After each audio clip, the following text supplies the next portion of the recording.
Guys দেখো আজকে আমরা আনছে লাউর ডুগা, তারপরে দিয়ে আনছে সই কিতা সই আনছে, বোয়াল মাছ আনছে, আর ধন্যবাদ আনছে, আর বাকি এটি বাদ দু। তো কইতেছি আজকে রান্না করুম কিতা জানুন, আমি আজকে লাউ শাক রান্না করুম। তো আমি কেমনে লাউ শাক রান্না করি, লাউ শাক কেমনে রান্না করি তোমরা দেখামো আজকে। দেখো স্কিপ করো না, পুরোটা ভিডিও দেখো। ফ্রেন্ড দেখো আমার এনে শাক ধুইয়া কাটটা ধুইয়া টুইয়া রেডি একদম শাক। আর শাকে আজকে আমি কেমনে রান্না করুন তোমরা দেখাইতে আসি। দেখো এই যে দেখো পেঁয়াজ কেটে রাখছি, রসুন, কাঁচামরিচ, আর একটা জিনিস দিব কি তা জানো নি, মাছ। শাকে অনেকে মাছ দেয় না, বাট আমি আজকে মাছ দিয়ে রান্না করুন। তো এই মাছটা ভাজা তারপরে শাকে দিব। তো তোমরা দেখো স্কিপ করো না, পুরোটা ভিডিও দেখো। আর এদিকে দেখো আমি কড়িয়া বয়ে দিছি, কড়িয়া গরম হয়ে গেছে, তখন দিয়ে আলাম তেল। তেল তো গরম হয়ে গেছে এদিক দিয়া। আর এদিক দিয়ে আমি মাছের ভিতর হলদি আর লবণ দিয়ে লাইছি। তো এটা একটু খেলে মাছটি কিন্তু প্রচন্ড ফুটে, একটু দূরেই থাকুন দরকার তেলে দিয়া। দেখছো দেখছো কেমনি ফুটতে আছে, যে দেখো আমি অনেক দূরের থেকে দেখাইতেছি, কারণ যেভাবে ফুটতে আছে কাছে যাওয়ান সম্ভব না। এদিক দিয়ে মাছটা একটু ভালো করে বাইজে এলাম, মাছটা বাইজা তারপরে কাঁটাটি খুলে এলাম। একদম লাল লাল হয়ে ভাজিয়ে যেতে গেছে, একদম লাল লাল করে ভাজিয়ে দিলে আমার লাগলো, কারণ কি এটা সাজে করবো। মাছটা ভালো করে ভাজছে না আমার লাগলো। তো তেল এদিক দিয়ে গরম হয়ে গেছে, আর আমি ওখান দিয়ে এলাম পেঁয়াজ। সবটি পেঁয়াজ দিতাম না, আমি এটা অর্ধেকটা মাছ পেঁয়াজ দিব, তারপরে 1 কিলো খেলেছি পেঁয়াজ, আর দিয়ে দিচ্ছি রসুন।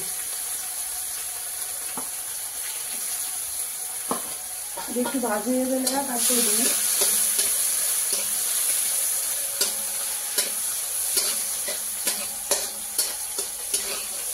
পেঁয়াজটা একটু ভাজিয়ে দেবো। পেঁয়াজটা একটু ভালো করে ভাজিয়ে দিলে তারপরে শাক দিলাম।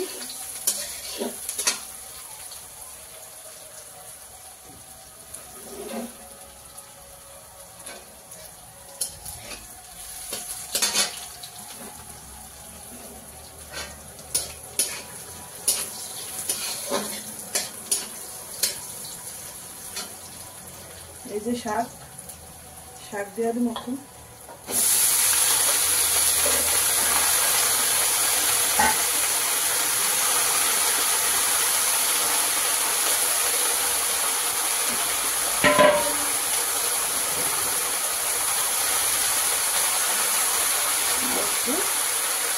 কাঁচা মরিচ একটু লবণ,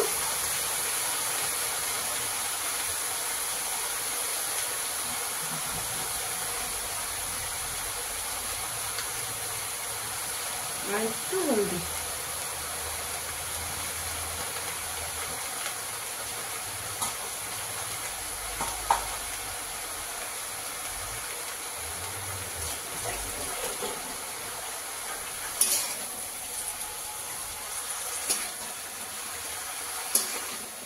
সব দিয়ে একসাথে একটু ভালো করে নাড়া দিয়া মিশাইয়া দেওয়ার মতো, ভালো করে নাড়া দিলে মিশতো না, কারণ কি এটা তো শাক, পরে এক সাইডে লবণ থাকবো আর এক সাইডে লবণ লাগবো না, সব ভালো করে মিক্সড করতে দেবো।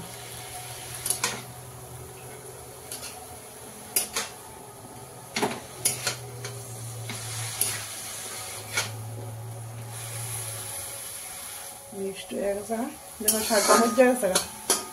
আমি শাকে ঢাকনি দিতাম না, কারণ শাক ঢাকনি দিলে জল বাড়িব, তো তার লেগে ঢাকনি দিতাম না, একটু স্টিম কমাইয়া রান্না করুন।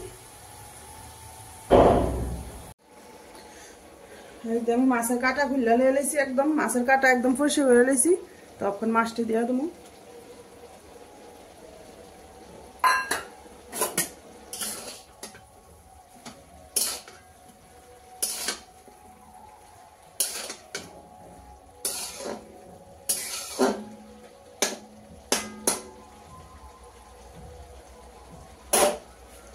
মাছ দিয়ে দিছি,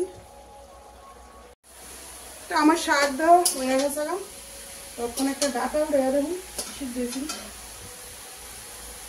একদম সিদ্ধ হয়ে গেছে। তখন আমি শাক নামাই এলাম, শাক রান্না কমপ্লিট। শাক এখন নামাই এলাম। আমার শাক রান্দা একদম কমপ্লিট। তো তোমরাও চাইলে এমনি শাক রান্দা খাইয়া দেখতে পারো কেমন লাগে। তো ঠিক আছে, সবাই ভালো থেকো, সুস্থ থেকো, টাটা। আর যদি ভালো লাগে ভিডিওটা আমার, তাহলে লাইক কমেন্ট আর একটা ছোট্ট করে শেয়ার করে দিও। টাটা।